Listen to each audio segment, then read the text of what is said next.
برادران اسلام، بزرگوں، نوجوانوں، ماجوبین، السلام علیکم ورحمۃ اللہ وبرکاتہ۔ آج تقریباً 1 ماہ کے بعد، 4 ہفتوں کے بعد مجھے جامع مسجد آنے کی اجازت دی گئی ہے۔ آپ جانتے ہیں کہ ایک بار پھر مجھے عدالت کا دروازہ کھٹکھٹانا پڑا، اور آج عدالت میں میری کیس کی سنوائی بھی ہوئی۔ حکومت کو نوٹس نکالا گیا ہے کہ وہ جواب دیں۔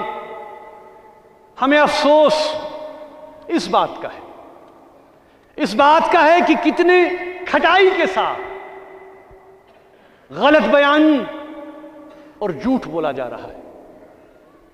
مجھے گھر میں بند کیا جاتا ہے، میری نقل و حمل پر، میری موومنٹ پر پابندی عائد کی جاتی ہے، میڈیا سے ملنے کی اجازت نہیں ہے۔ پچھلے مہینے میڈیا کے کچھ لوگ آئے، انہیں میرے گیٹ سے ہی ہٹا دیا گیا۔ مجھے دعوت دی گئی کہ آپ میڈیا پر آئیں، اپنی بات کہیں۔ یہ کہا گیا کہ وہ تو کھلے ہیں، وہ تو آ جا سکتے ہیں، سب سے مل سکتے ہیں، لیکن مجھے ملنے نہیں دیا گیا، مجھے بات کرنے کی اجازت نہیں۔ ایسا کیوں ہے کہ جب حکومت یہ دعویٰ کرتے ہوئے نہیں تھکتی کہ جموں کشمیر میں تو حالات بہت بہتر ہیں، یہاں تو نیا کشمیر ہے، یہاں تو ہر کسی کو بات کرنے کی آزادی ہے، لیکن حقیقت یہ ہے کہ ہر کسی کی آواز کو طاقت کے بل پر سلب کر دیا گیا ہے۔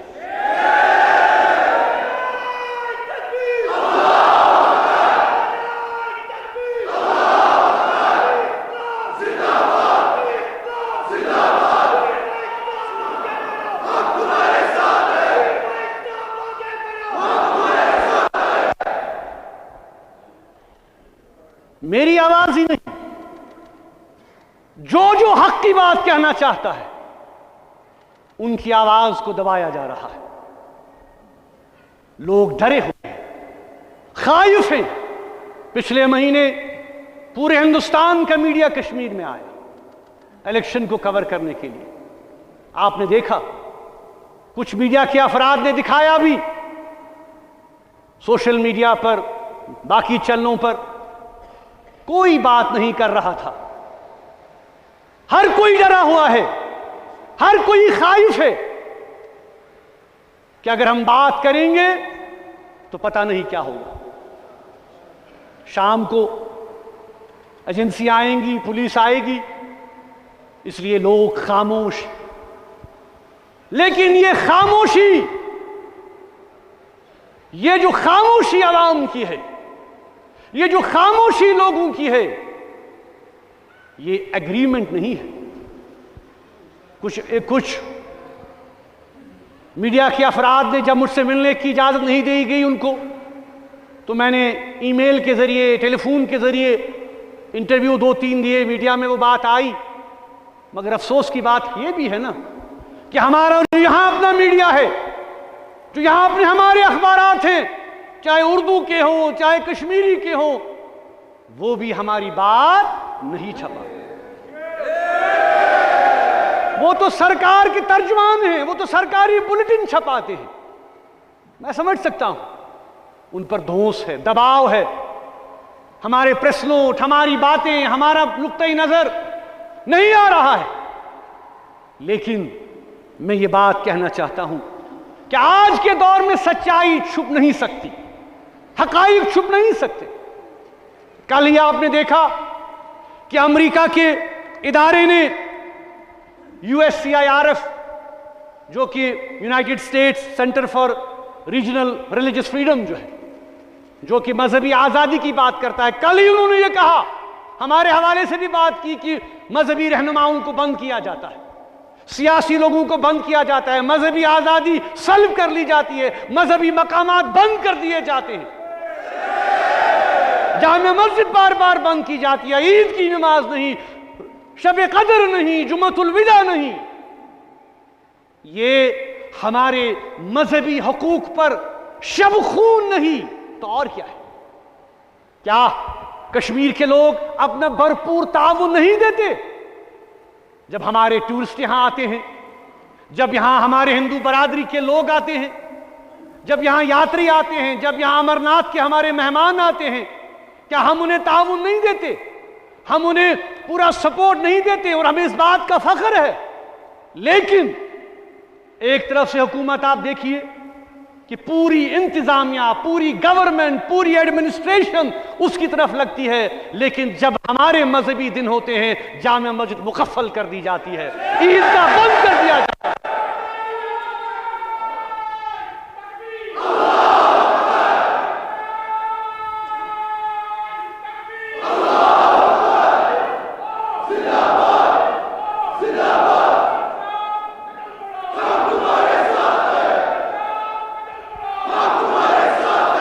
اور حد کی بات یہ ہے کہ ربیع الاول کی چھٹی، نبی کی ولادت کی چھٹی بھی انہوں نے ڈیٹ چینج کر دیا. کیوں؟ ہم ان سے یہ پوچھنا چاہتے ہیں کہ آپ کیوں اس کو مسئلہ بنا رہے ہیں؟ رویت کا معاملہ شرعی معاملہ ہے، رویت کا معاملہ دینی معاملہ، یہ کوئی سیاسی معاملہ نہیں ہے. اس کو آپ کیوں ہندوستان اور پاکستان کا معاملہ بنا رہے ہیں؟ یہ ایک دینی معاملہ ہے، شریعت کا معاملہ ہے. اور شریعت کے جو ذمہ دار ہیں، جو یہاں کے علماء ہیں، جو یہاں کے مفتی اعظم ہیں، جو یہاں کی قیادت ہے، دینی قیادت ہے، اس کا فیصلہ وہ کریں گے، اس کا فیصلہ حکومت ہندوستان نہیں کرے.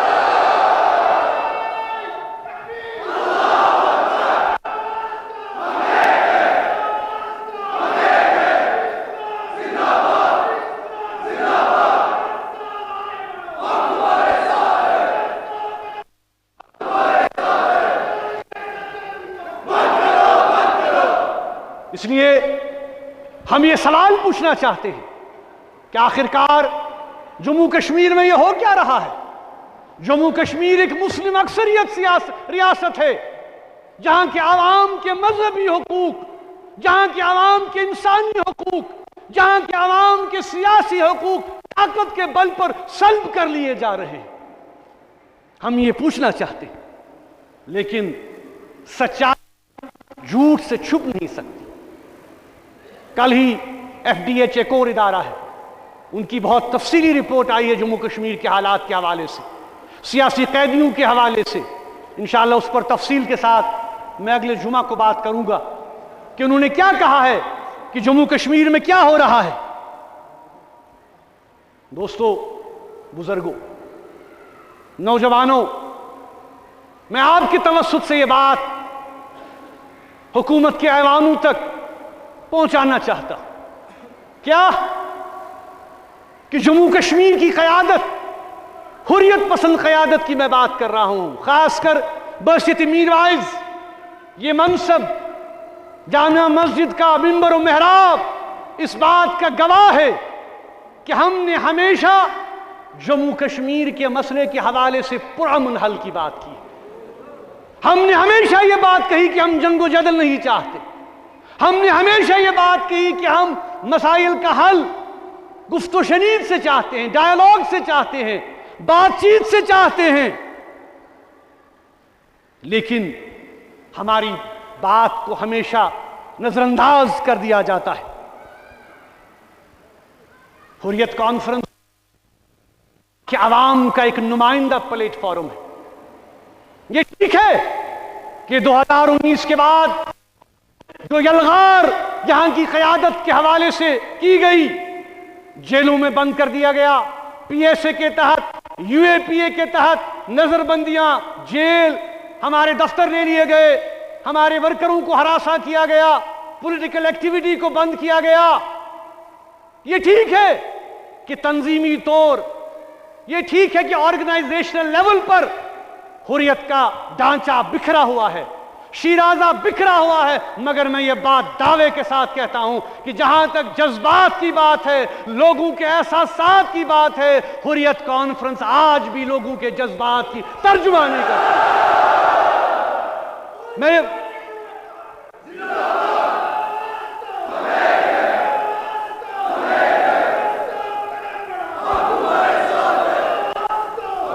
یہاں پہ یہ بات کہنا چاہتا ہوں کہ کیا تاریخ سے انہوں نے کوئی سبق نہیں سیکھا؟ 31 مسلم کانفرنس بنی، ٹوٹ گئی، تحریک چلتی رہی، محاذ راز شماری بنی، ٹوٹ گئی، تنظیمیں بنی، ٹوٹ گئی، چلتی رہی تحریک، آواز اٹھتی رہی۔ عوامی ایکشن کمیٹی میرے والد نے بنائی یہاں کے عوام کے حقوق کو آواز دینے کے لیے، یہ سلسلہ چلتا رہا۔ آج بنی 90 میں، آج کمزور ہے، لیکن میں یہ بات دعوے کے ساتھ کہہ سکتا ہوں کہ یہ جو طاقت کی پالیسی ہے، یہ جو باقی معاملات ہیں، 2019 کے بعد جو صورتحال بنی، یک طرفہ جو اقدامات اٹھائے گئے، ہماری ریاست کے شیرازے کو پارا کر دیا گیا، ہمیں اسٹیٹ سے یونین ٹیریٹری بنا دیا گیا، ہمارے زمینی حقوق، ہمارے نوکری کے حقوق، ہمارے وسائل، ہماری زمینیں، ان پر پالیسیز بنائی گئیں۔ یہ سارا کیوں کیا جا رہا ہے؟ کہ جموں کشمیر کے عوام کی آواز کو دبایا جائے، ہمیں مرعوب کیا جائے۔ مگر میں یہ بات ان سے کہنا چاہتا ہوں، کیا یہ حقیقت نہیں ہے کہ جب تک کشمیر کا ایک حصہ ہندوستان کے پاس ہے، جب تک کشمیر کا ایک حصہ پاکستان کے پاس ہے، اور اب تو حالات 2019 کے بعد انہوں نے خود ایسے بنا دیے ہیں کہ ایک حصہ چین نے لے لیا ہے اپنے قبضے میں، وہ بھی اب فریق بن گیا ہے اس مسئلے کا۔ حکومت ہند نے خود اس مسئلے کو انٹرنیشنلائز کر دیا ہے۔ ہم نے بار بار یہ کہا اور کہتے رہیں گے کہ جموں کشمیر کا مسئلہ ایک انسانی مسئلہ ہے، یہاں پہ لوگ بٹے ہوئے ہیں، سرحدیں ہیں، خاندان بٹے ہوئے ہیں، افراد بٹے ہوئے ہیں، لکیریں کھینچ دی گئی ہیں، مصنوعی لکیریں۔ ہم جہاں پر اس ہیومن ایشو کی بات کرتے ہیں، ہم وہاں پر جموں کشمیر کے پنڈت برادری جو ہماری ہے ان کی واپسی کی بھی بات کرتے ہیں۔ ہم نے بار بار کہا، اس منبر و محراب سے میں نے کئی بار کہا کہ کشمیری پنڈتوں کا جو مسئلہ ہے، ان کی واپسی کا جو مسئلہ ہے، وہ بھی انسانی مسئلہ ہے، اور ہمیں حکومت کچھ کرے یا نہ کرے، مگر بحیثیت میجورٹی، بحیثیت مسلمان، ہمیں اس کے لیے بھی کام کرنا ہے، ان کو بھی ہمیں واپس لانا ہے انشاءاللہ اسی طرح جس طرح سے وہ رہتے تھے۔ ایسے نہیں کہ جیسے حکومت ان کو بھی استحصال کرتی ہے، ان کے جذبات کا بھی استحصال کیا جاتا ہے۔ میں ان سے بھی یہ کہنا چاہتا ہوں کہ آپ کا محافظ، آپ کا تحفظ کرنے والا کشمیر کا مسلمان ہے۔ میں نے کئی بار کہا کہ زخم ہیں، دونوں طرف سے زخم ہیں، ان زخموں کو کریدیے مت، ان پر محرم لگائیے، ملہم لگائیے، تاکہ ہم آگے کا سوچ سکیں۔ لیکن ہم آگے کا تب ہی سوچ سکیں گے جب ہمارا جو غیر یقینی مستقبل ہے اس کو حل کریں۔ ہم یہ نہیں چاہتے جنگ و جدل، ہم یہ نہیں چاہتے کہ ہمارا نوجوان بندوق اٹھائے، ہمارا نوجوان اس کانفلکٹ میں کنزیوم ہو۔ نسل در نسل، آج تیسری نسل جموں کشمیر کے عوام کی اس کانفلکٹ میں ہے۔ کب تک یہ کانفلکٹ چلتا رہے؟ میں حکومت ہندوستان سے کہنا چاہتا ہوں کہ یک طرفہ یونیلیٹرل جو ڈیسیجن آپ نے اٹھایا اور آپ یہ کہتے ہیں کہ مسئلہ حل ہو گیا، یہ حقیقت نہیں ہے۔ مسئلہ حل نہیں ہوا، مسئلہ اپنی جگہ باقی ہے۔ اسی لیے ہم چاہتے ہیں، بار بار کہتے ہیں، حریت کانفرنس کے حوالے سے، میرائز کے حوالے سے، چیئرمین کے حوالے سے، میرے باقی ساتھی بھی، کہ ایک ہی طریقہ ہے اس مسئلے کو حل کرنے کا، وہ یہ ہے کہ ہمیں بات چیت کے ذریعے، ڈائیلاگ کے ذریعے اس معاملے کو حل کرنا ہے۔ ورنہ خدا نخواستہ آپ دیکھ رہے ہیں کہ آج جو حالات مشرق وسطیٰ میں، کس طرح سے پورا مشرق وسطیٰ جنگ کی لپیٹ میں آ چکا ہے۔ آج کل پرسوں لوگ اب اندازہ لگا رہے ہیں، ماہرین یہ کہہ رہے ہیں کہ بھئی یہ تو تباہی کی طرف پورا خطہ جا رہا ہے۔ کس طرح سے فلسطین کے عوام کے حقوق ختم کر دیے گئے، سلب کر لیے گئے۔ اسرائیل پچھلے 70 سال سے یہ کہہ رہا ہے، لیکن کیا مسئلہ حل ہوا؟ نہیں ہوا۔ آج بلکہ نفرت اور جو اینگر ہے اس میں کئی گنا اضافہ ہوا ہے۔ جب تک انصاف نہیں ہوگا، جب تک وہاں کے لوگوں کے ساتھ انصاف نہیں ہوگا، فلسطین کی عوام کو جب تک اپنا حق نہیں ملے گا، تب تک مسئلہ حل نہیں ہوگا۔ جنگ بھی اگر ہوگی تب بھی مسئلہ حل نہیں ہوگا۔ اس لیے ہم یہ بار بار کہتے ہیں کہ آج جو مشرق وسطیٰ میں ہو رہا ہے اس سے کشمیریوں کے دل بھی بہت اداس۔ ہم خود مظلوم ہیں، ہم کیا کر سکتے ہیں، لیکن ہم ان کے ساتھ اس دکھ اور مصیبت کی گھڑی میں کھڑا ہیں۔ ہم ان کو یقین دیتے ہیں انشاءاللہ جموں کشمیر کے عوام، یہاں کے مسلمان، جموں کشمیر کی لٹی پٹی قوم ان کے درد میں، ان کے حالات میں، ان کی تکلیف میں ان کے ساتھ کھڑا ہے، اور ہم اللہ تعالیٰ سے دعا ہے کہ اللہ تبارک و تعالیٰ ان کے لیے آسانی فرمائے، اور جو پوری دنیا کے جو آج ٹھیکیدار بنے ہوئے ہیں ان کو عقل دے، ان کو عقل سلیم دے کہ وہ دیکھیں اس مسئلے کا حل نکال۔ یہ ڈبل سٹینڈارڈز نہیں ہے تو کیا ہے؟ ایک طرف سے آپ کہہ رہے ہیں کہ سیز فائر کیجئے، دوسری طرف سے آپ ہی تو اسرائیل کو ویپن دے رہے ہیں۔ آپ کی ہی بندوقیں، آپ کے ہی میسائل، آپ کے اسٹیم، آپ کے جہاز، آپ کے بم بیچارے مظلوموں پر گرائے جا رہے ہیں۔ اس لیے عالمی برادری سے ہم بہت ہی مایوس ہو چکے ہیں، بہت ہی مایوس ہو چکے ہیں کہ اس مسئلے کے حوالے سے بالکل یک طرفہ معاملہ دیکھا جا رہا۔ اس لیے ہم یہ کہنا چاہتے ہیں کہ ہم یہ نہیں چاہتے، جموں کشمیر کے حوالے سے بھی ہم یہ نہیں چاہتے کہ اس خطے میں ایسی کوئی صورتحال پیدا ہو، خدا نخواستہ، کہ ہم جنگ کی طرف آگے بڑھیں، ہم تصادم کی طرف آگے بڑھیں۔ ہمیں خوشی ہے کہ کافی عرصے سے سرحدیں خاموش ہیں، دونوں ملکوں کے درمیان جو سیز فائر ہے وہ قائم ہے، کوئی اب گولہ باری سے مر نہیں رہا، لیکن یہ ٹیمپرری بھی ہو سکتا ہے۔ کل کو خدا نخواستہ اگر حالات ایسے ہوئے پھر ایک بار جنگ و جدل کے بادل ہمارے خطے میں بھی منڈرا سکتے ہیں۔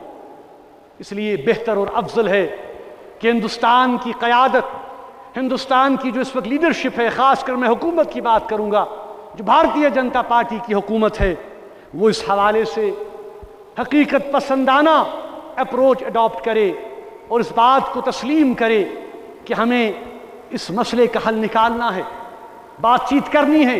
ایک خاکہ ہمارے پاس موجود ہے۔ جب ہم نے وزیر اعظم واجپئی صاحب کے ساتھ بات کی، جب ہم نے وزیر اعظم منموہن سنگھ کے ساتھ بات کی، جب ہم نے وزیر داخلہ ایل کے اڈوانی صاحب کے ساتھ بات کی، آگے بڑھنے کے وسائل تلاش کیے گئے، یہ دیکھا گیا کہ کس طرح سے اس مسئلے کا حل نکالا جا سکتا ہے۔ اسی سوچ اور اسی طریقہ کار کو پھر سے ریوزٹ کرنے کی ضرورت ہے اگر واقعی حکومت اس مسئلے کو حل کرنا چاہتی ہے۔ اب رہی بات انتخابات کی، انتخابات آپ نے دیکھا، پارلیمنٹ کے انتخابات بھی کشمیر میں ہوئے، اس کے بعد حالیہ انتخابات جو اسمبلی کے لیے ہوئے۔ اب اسمبلی کی اگر ہم بات کریں، اس اسمبلی کے اختیارات تو پہلے ہی ختم کر دیے گئے ہیں، ان کے پاس تو نہ کوئی اختیار ہے، نہ کوئی آرڈر ہے، نہ کوئی طاقت ہے، پہلے ہی ری آرگنائزیشن ایکٹ کے تحت جو ہے وہ تمام اختیارات ایل جی کو دے دیے گئے ہیں۔ چلیے آپ نے الیکشن کرایا، چلیے لوگوں نے ووٹ بھی ڈالے، مگر آپ کو یہ دیکھنا ہے کہ یہ ووٹ کس لیے ہے۔ ایک جموں کشمیر کے اندر جو 2019 کے بعد جو آپ نے یہاں پہ یک طرفہ اقدامات اٹھائے، جس طرح سے کشمیریوں کو بے عزت کیا گیا، جس طرح سے ہم نے دیکھا کہ یہاں کے حوالے سے جو تنظیم نو کے قانون یہاں لائے گئے، اختیارات ختم کر دیے گئے، ہمارے وسائل، آج ڈر ہے لوگوں میں، عوام میں، زمینوں کے حوالے سے، وسائل کے حوالے سے، نوکریوں کے حوالے سے، سڑک، بجلی، پانی کے مسائل کے حوالے سے۔ یہاں پہ یہ بات کہنا ضروری ہے کہ انتخابات، حریت کانفرنس کا ہمیشہ سے یہ ماننا تھا کہ ہم انتخابات کے خلاف نہیں ہیں، لیکن انتخابات کو ایک حل کے طور پر، اگر آپ کہہ رہے ہیں کہ انتخابات کشمیر کے مسئلے کا حل ہیں، ہم اس کے خلاف ہیں۔ انتخابات سڑک، بجلی، پانی کے لیے ہو سکتے ہیں، لیکن انتخابات کشمیر کے ایشو کو، کشمیر کے ڈسپیوٹ کو حل نہیں کر سکتے۔ یہ دو الگ الگ چیزیں ہیں، یہ سیوک معاملات ہیں، وہ ریزولوشن اورینٹڈ معاملہ ہونا چاہیے جس کی ہم بات کر رہے ہیں، جس انیشیٹو کو اٹھانے کی ہم بات کر رہے ہیں۔ یہاں پر میں یہ بات بھی کہنا چاہوں کہ جو تنظیمیں، جو جماعتیں انتخابات لڑتی ہیں، اس حوالے سے بھی کتنے افسوس کی بات ہے کہ آج یہ جماعتیں، سب جماعتیں 2019 کے بعد یہ بات محسوس کر رہی ہیں کہ ہمارے پاس اب کچھ نہیں رہا، ہمارے اختیارات لے لیے گئے، ہم خالی ہاتھ ہیں، ہمارا مستقبل داؤ پر لگا دیا گیا ہے، ہم ایکسپوز ہو چکے ہیں، لیکن آج بھی یہ متحد نہیں ہوئے۔ یہ کتنے افسوس کی بات ہے۔ اگر واقعی انہیں کشمیریوں کی فکر تھی، اگر واقعی انہیں، اگر یہ کہتے ہیں کہ ہم کشمیری جموں کشمیر کے تشخص کو بچانا چاہتے ہیں، ہم جموں کشمیر کے عوام کے حقوق کی بازداشت کی جنگ لڑ رہے ہیں، تو کیا ان کے لیے موضوع یہ نہیں تھا کہ یہ کم سے کم اکٹھے آتے؟ لیکن افسوس، اکٹھے نہیں آئے۔ کیوں؟ کیونکہ آج بھی یہ اپنے ذاتی معاملات کو ملکی معاملات پر ترجیح دے رہے ہیں۔ یہ کتنے افسوس کی بات ہے۔ ان کو چاہیے تھا، نہیں، شیم کرنے کی ضرورت نہیں ہے، ان کو احساس دلانے کی ضرورت ہے کہ بھائی اگر آپ کو الیکشن لڑنا ہی تھا اور آپ لڑنے نکلے اور آپ نے کہا کہ ہم تشخص کے لیے لڑ رہے ہیں، جموں کشمیر کے عوام کے حقوق کے لیے لڑ رہے ہیں، اب جو بچا کچا ہمارے پاس ہے اس کے لیے لڑ رہے ہیں، تو کم سے کم اکٹھے ہو جاؤ، اکٹھے لڑو۔ لیکن نہیں، ایسا نہیں ہوا۔ اس لیے میں یہ کہنا چاہتا ہوں، اب الیکشن بھی ہو گئے، اب رزلٹ بھی ہیں، آنے والے ہیں، اب جو بھی رزلٹ ہے، اب جیسی بھی اسمبلی ہے، کم سے کم اب ان کو چاہیے کہ کم سے کم جو بچا کچا ہے اس کے لیے تو سب جمع ہوں آپس میں، کچھ تو شرم کریں، اپنے مفادات کو خدا را تھوڑا سائیڈ پہ رکھیں آج، اور یہ دیکھیں کہ کس طرح سے اب جو کچھ بچا کچا ہے، چاہے اسمبلی کا کوئی وزن ہے نہیں ہے، یہ معاملہ تو سب کے سامنے اب عیاں ہو چکا ہے کہ حقیقت کیا ہے۔ لیکن میں پھر یہ بات دہرانا چاہتا ہوں کہ حریت کانفرنس کسی بھی شکل میں، کسی بھی صورت میں، کسی بھی ہو، آج جو ہمارا موقف ہے، جو ہمارا ریزولوشن ہے، جو ہماری جو سوچ ہے، وہ یہی ہے کہ طاقت سے نہیں، تشدد سے نہیں، وائلنس سے نہیں، بندوق سے نہیں، ہمیں اس مسئلے کو ٹیبل پر آ کر گفت و شنید سے، ڈائیلاگ کے ذریعے سے حل کرنا ہے انشاءاللہ۔ اور اس کے لیے یہ ممبر اور یہ محراب ہمیشہ اپنی آواز اٹھاتا رہے گا، چاہے ایوان میں جو لوگ بیٹھے ہیں انہیں ہماری بات پسند آئے یا نہ آئے، چاہے وہ مجھے بند رکھیں، چاہے وہ مجھے جیل میں ڈال دیں، چاہے وہ اس مسجد پہ تالا لگا دیں، لیکن جو حق اور انصاف کی بات ہے وہ ہم ہمیشہ کرتے رہیں گے۔ ہم کسی کے دشمن نہیں ہیں، ہماری دشمنی کسی کے ساتھ نہیں ہے، ہاں ہمارا اختلاف ہو سکتا ہے، دشمنی نہیں ہے، اور ہم یہ چاہتے ہیں کہ اس مسئلے کو ٹیبل پر آ کر حل کیا جائے، اس کے لیے ہم بھی اپنا تعاون دینے کے لیے تیار ہیں۔ مجھے افسوس ہے کہ ربیع الاول کے اس مبارک مہینے میں ربیع الاول سہ گو ہر گھت کی ربیع الاول رت تر مز پروگرام واض تبلیغ پروگرام تم تہ گئی ساری یہ ہیٚکہِ نہٕ ممکن گژھِتھ کینٛہہ تِکیٛازِ حکوٗمتن لاج قدغن پابندی انشاءاللہ وۄنۍ تھاوو توقع کہ حکومت تہ ہیٚیہِ یہِ سام پننہِ پالسی سۭتۍ کہ بند کرنے سے ہم کوئی ہٹنے والے پیچھے نہیں ہیں، یہ کوئی سلوشن نہیں ہے۔ عدالتس مز تہ گئی ہم تھاوو توقع کہ عدالت تہ کرِ فٲصلہٕ انصاف کس بنیادس پہ، تم تہ وٕچھن کہ کیا چھ معاملات ییٚتہِ کِتھ کٔنۍ چھِ بند ییٚتہِ سٲری، اس لیے یم سٲری معاملات تھاوو توقع انشاءاللہ کہ بہٕ چھُس انشاءاللہ ربیع ثانی رٮ۪تھ یِنہٕ وول بیٚیہِ تہِ کرو پروگرام، تبلیغی پروگرام، تعلیمی پروگرام، سیرتی پروگرام انشاءاللہ کرو مرتب۔ امید تھاوو کہ یمن ٹن نہٕ وۄنۍ زنگ کینٛہہ تہٕ وۄنۍ دِن اسہِ نیرنہٕ انشاءاللہ۔ اللہم سلمنا وسلم دیننا وسلم ایماننا وسلم اسلامنا وجل آخر کلامنا من الدنیا شہادت لا الہ الا